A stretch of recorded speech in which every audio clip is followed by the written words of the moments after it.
ভাই আমি তো টাকা দিব কইছিলাম রে ভাই।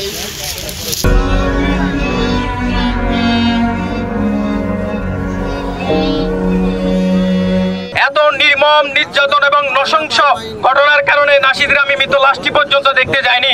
নাসিদের মতো করে দেশের বিভিন্ন প্রান্তে যতগুলো কিশোর শিশু হত্যা হচ্ছে তাদেরকে, এই হত্যাকারীদেরকে 90 দিনের মধ্যে চূড়ান্ত শাস্তি প্রদান করতে হবে। প্রয়োজনে অন্তর্বর্তীকালীন সরকার এবং বিচার বিভাগকে অনুরোধ করছি দ্রুত আইন নিষ্পত্তিকারী ট্রাইব্যুনাল গঠন করে তাদেরকে বাংলার জমিনে দৃষ্টান্তমূলক শাস্তি প্রদান করতে হবে। তা না হলে অচিরেই বিচার বিভাগকে একদিন মানুষের বিচারের মুখোমুখি হতে হবে। সেই সঙ্গে নাসিদের পরিবারের প্রতি সমবেদনা জানিয়ে, আমি তার সরাসরি শিক্ষক ছিলাম।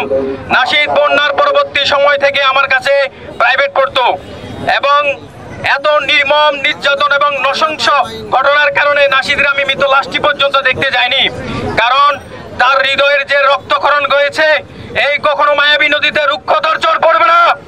নাসিদের মৃত্যুর এক দফা এক দাবি, এই খুনিদের বিনা শর্তে তাদেরকে ফাঁসি দিতে হবে।